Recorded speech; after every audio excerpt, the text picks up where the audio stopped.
Assalamualaikum warahmatullahi wabarakatuh. Alhamdulillahirabbil alamin wa bihi nasta'in ala umuri dunya waddin wassalatu wassalamu ala asrofil anbiya'i wa imamil mursalin sayyidina maulana Muhammadin wa ala alihi washabihi ajmain amma ba'd. Pertama-tama yang saya hormati Bapak Supriyadi selaku Dewan Pengampu Mata Kuliah PLKS atau Bank, Lembaga dan Keuangan Syariah. Yang kedua yang saya banggakan teman-teman MBSC semester 2. Semoga kita semua dalam lindungan Allah Subhanahu wa taala. Langsung saja di sini kami kelompok 7 akan mempresentasikan tentang pengertian dasar-dasar dan tata cara pendirian BMT. Di sini kami kelompok 7 beranggotakan 3 orang. Yang pertama saya sendiri Aufani Amila Mabrur, yang kedua Mas Fahrul Iqbal Ar-Rafiqi, yang ketiga Mbak Ubaidah Ulin Nafisah.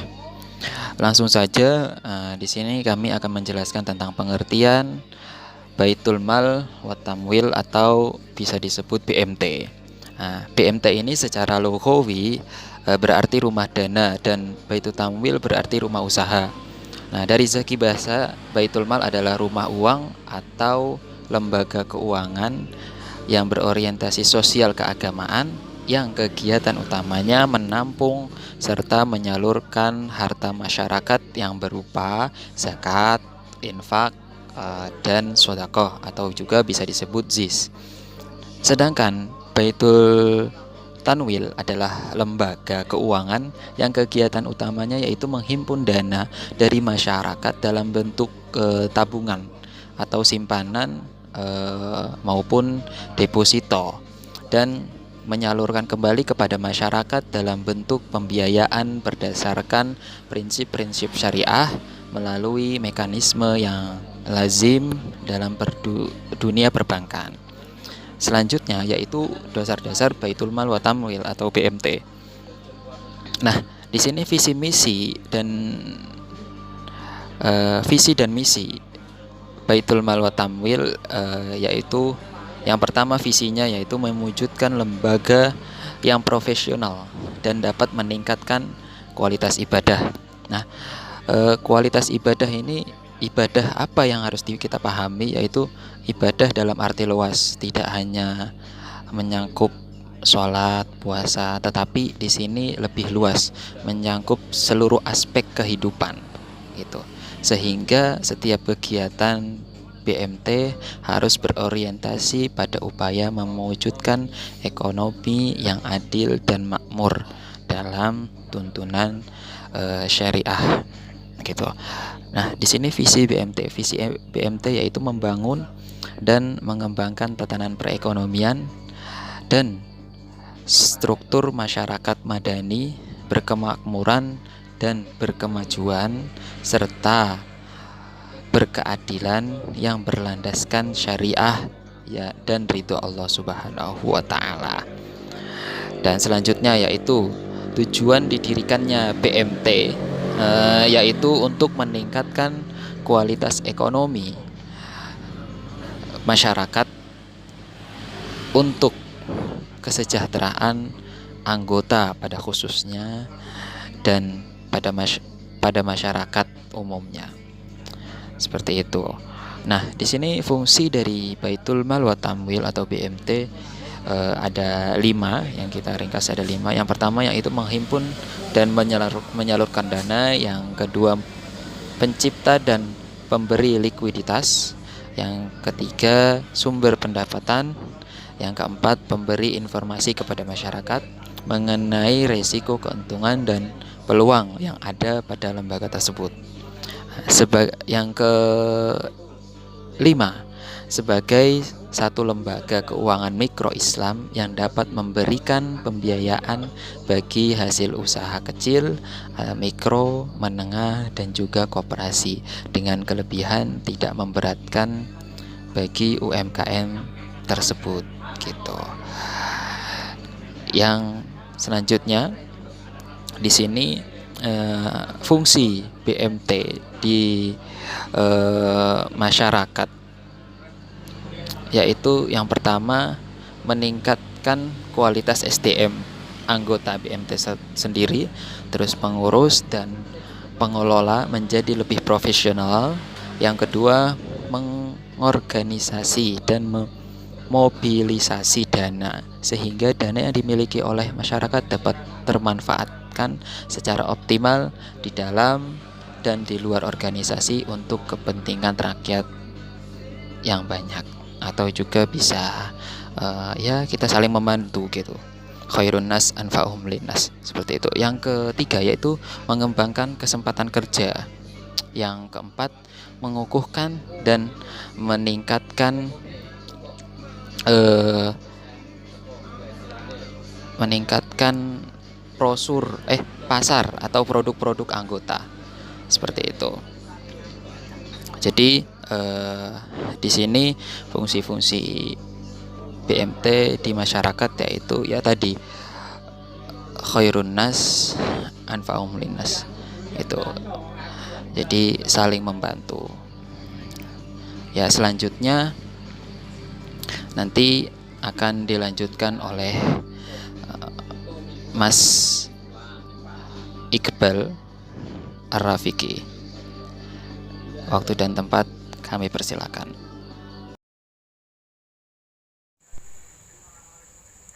Terima kasih sebelumnya. Selanjutnya mengenai BMT itu memiliki beberapa peranan, yaitu diantaranya yang pertama menjauhkan masyarakat dari praktek ekonomi yang bersifat non-Islam.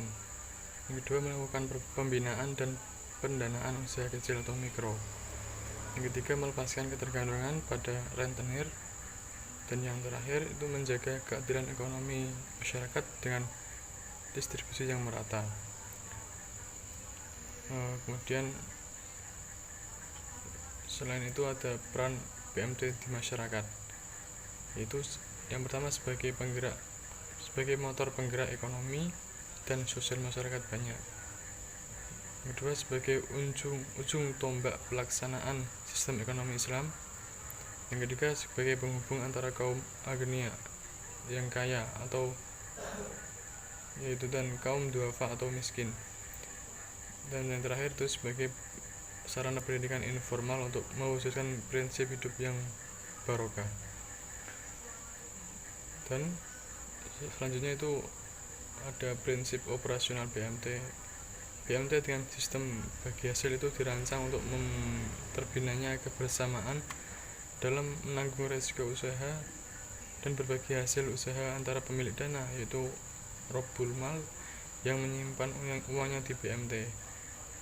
BMT selaku pengelola dana atau mudarib dan masyarakat yang membutuhkan dana itu yang bisa berstatus peminjam dana atau pengelola usaha. Sekian materi dari saya. Materi selanjutnya akan dijelaskan oleh teman saya. Terima kasih.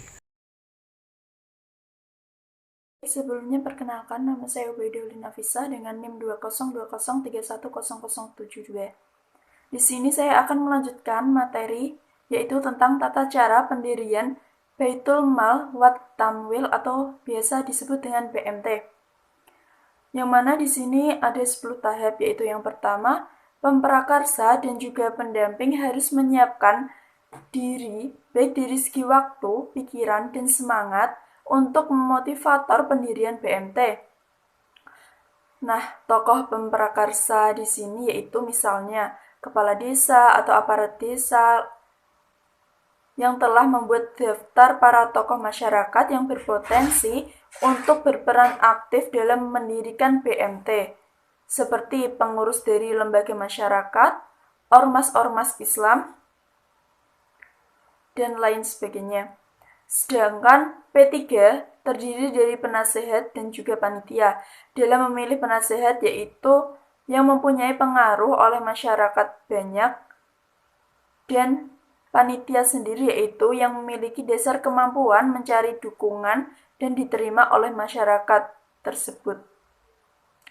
Yang kedua yaitu setelah ide berkembang dan direspon 4-5 orang motivator, hal berikutnya cari dukungan dari masyarakat, misalnya seperti dari imam masjid atau ulama yang paling disegani di wilayah tersebut. dan dari pejabat yang dituakan seperti Pak Guru, Pak Camat, atau Pak Lurah, Fokusma dengan cara meyakinkan beliau itu pada visi, misi, tujuan, usaha, dan cara kerja ide pendirian BMT tersebut. Selanjutnya yaitu pada tahap ketiga, membentuk panitia penyiapan pendirian atau biasa yang disebut dengan P3B yang mempunyai tugas antara lain: satu, memperluas dukungan, yang kedua, mengumpulkan modal awal, yang ketiga, menggalang dana, keempat, mengadakan rapat pendirian. P3B membuka rekening di bank syariah. Selanjutnya, mencari pemodal BMT dengan target mengumpulkan modal pendiri sekitar 20-30 juta rupiah untuk wilayah perkotaan, sedangkan 10-20 juta untuk wilayah perdesaan. Selanjutnya, membuat pertemuan dan komitmen. Dan terakhir, mengadakan rapat pembentukan pengelolaan BMT itu. Yang keempat, mengadakan rapat pendiri untuk memilih pengurus BMT, ketua, wakil ketua, sekretaris, dan juga anggota. Yang kelima, pengurus mencari pengelola BMT yaitu dari lulusan S1 maupun dari D3, yang mana selain pintar, juga kuat iman, akhlak, jujur, amanah, dan aktif, dan lain sebagainya. Yang keenam yaitu para pengelola BMT dilatih dan magang di Pinbuk setempat selama 2 minggu. Yang ketujuh, pengurus bersama pengelola melaksanakan persiapan sarana kantor dan juga alat tulis kantor serta form atau berkas administrasi yang diperlukan sebagaimana yang distandarisasikan oleh Pinbuk tersebut. Yang kedelapan, BMT sendiri sudah dapat beroperasi. Dan yang kesembilan, pengurus bersama pengelola BMT membuat naskah kerjasama kemitraan dengan Pinbuk setempat dan memproses sertifikat operasi BMT dari Pinbuk kabupaten maupun kota atau Pinbuk provinsi atau Pinbuk pusat. Dan yang terakhir yaitu, jika BMT tersebut telah mencapai kekayaan atau aset mencapai 75 juta, maka pengelola BMT segera memohon Badan Hukum Koperasi Jasa Keuangan Syariah atau biasa disebut dengan KJKS kepada Dinas Koperasi dan UKM setempat. Sekian presentasi yang dapat kami sampaikan. Kurang lebihnya kami mohon maaf. Wassalamualaikum warahmatullahi wabarakatuh.